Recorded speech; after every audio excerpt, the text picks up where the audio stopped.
காஞ்சி பெரியவர் மகிமையை சொல்லும் சம்பவங்களோடு மதுரை அனுஷத்தின் அனுகிரகம் நிறுவனர் நெல்லை பாலு அவர்கள் தொகுத்து வழங்கும் ஸ்ரீ மகா பெரியவா மகிமை சிறப்பு தொகுப்பு. ஹரஹர சங்கர, ஜெய ஜெய சங்கர, காஞ்சி சங்கர, காமகோடி சங்கர. எல்லாம் வல்ல நம் ஜெகத்குருவின் திருவருளால் இந்த நாள் இனிய நாளாக அமைய அன்பு பிரார்த்தனைகள். சென்னையை சேர்ந்தவர் சுப்பிரமணியன் என்கிறவர். காஞ்சி மடத்தினுடைய மகா பெரிவாளுடைய தீவிர பக்தர். அவருக்கு ஒரு முறை உடல் சரியில்லாமல் போய் சென்னையில் இருக்கிற ஒரு மிகப்பெரிய மருத்துவமனையிலே அனுமதிக்கப்படுகிறார்கள். டாக்டர்கள் பரிசோதிக்கிறார்கள். பார்த்துவிட்டு கடைசியிலே சொல்லுகிறார், தீராத நோயான பிளட் கேன்சர் அவருக்கு இருக்கிறது என்று சொன்ன மாத்திரத்தில் அவர் டாக்டர்கள் சொல்லுகிறார்கள், இன்னும் 3 வருடத்திற்குள்ளே உங்களுடைய உயிர் பிரிந்துவிடும், இருந்தாலும் அதுவரை நீங்கள் உயிரோடு இருப்பீர்கள் என்று சொல்லி தினந்தோறும் அவருக்கு வாரத்திற்கு ஒரு முறை இரத்தம் ஏற்றப்பட்டு இரத்தம் சுத்திகரிக்கப்பட்ட இரத்தமாக அவருக்கு ஏற்றப்படுகிறது. இப்படியே நடந்து கொண்டே இருக்கிறது. அவர் பார்க்கிறார், நாமோ எப்படியும் இறந்து போய் விடுவோம், இருந்தாலும் நாம் இறைவனை வழிபடுவோம், தினந்தோறும் நாம ஜபத்தை சொல்லுவோம் என்று சொல்லிக்கொண்டு தினந்தோறும் நாம ஜபத்தை விடாமல் பிரார்த்தித்து கொண்டே இருக்கிறார்கள்.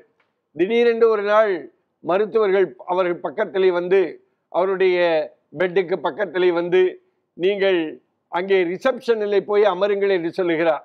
என்ன அவர் நினைத்து பார்க்கிறார் சுப்பிரமணியன், நாம் ஒருவேளை சீக்கிரமே இறந்து போய்விடுமோ என்பதை நினைத்து கொண்டு இங்கே இருப்பதை விட தன்னை வீட்டிற்கு அனுப்பிவிடலாம் நினைத்து கொண்டு என்னை ரிசப்ஷனிலே போய் அமருங்கள் என்று சொல்லுகிறார். நினைத்து கொண்டு அவர் ரிசப்ஷனிலே போய் அமர்கிறார். உங்களுடைய உடைமைகள் எல்லாவற்றையும் எடுத்துக்கொண்டு சென்று விடுங்கள் என்று சொன்னவுடனே அப்பொழுதுதான் அந்த அந்த இரத்தம் ஏற்றப்பட்ட அன்றைக்கு பரிசோதனை செய்கிறார்கள் மருத்துவர்கள். பரிசோதனை செய்த பிறகுதான் மருத்துவருக்கே என்னவென்றே தெரியவில்லை, என்ன மிரக்கல் நடந்தது என்று தெரியவில்லை. அப்போதுதான் உங்கள் வீட்டிற்கு செல்லுங்கள், நீங்கள் எப்பொழுதும் போல இருக்கலாம் என்று நினைத்து கொண்டு உங்களுக்கு ஒன்றுமே இல்லை என்கிற செய்தியை சொன்ன மாத்திரத்தில் சுப்பிரமணியன் நினைத்து பார்க்கிறார், என்ன நடந்தது என்று பார்க்கிற பொழுது அதற்கு முந்தைய 1-2 நாட்களுக்கு முன்பாக அவர் தூங்கிக் கொண்டிருக்கிற போது கனவிலே 2 துறவியர்கள் வருகிறார்கள். துறவியர்கள் வந்து அவரை தடவி கொடுத்து விட்டு அவர் கனவிலே உணர்கிறார், தடவி கொடுத்து விட்டு சென்று விடுகிறார்கள்.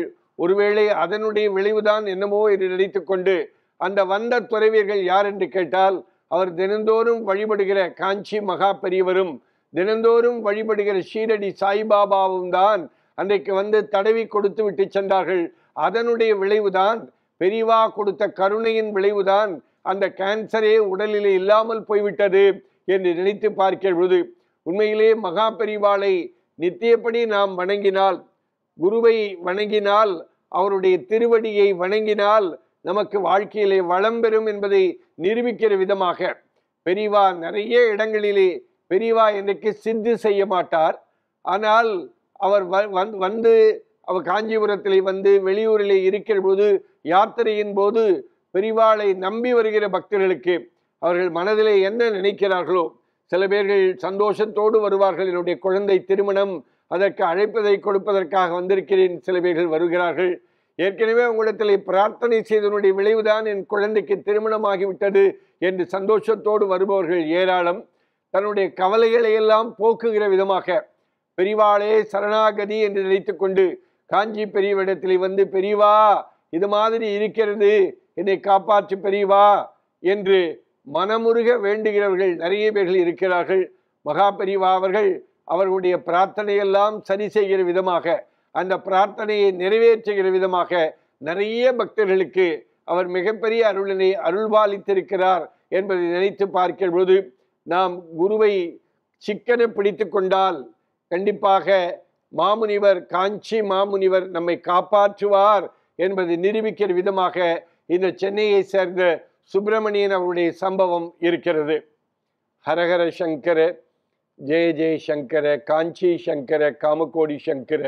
எல்லாம் வல்ல நம் ஜெகத்குருவின் திருவருளால் இந்த நாள் இனிய நாளாக அமைய அன்பு பிரார்த்தனைகள். ராம் ராம்.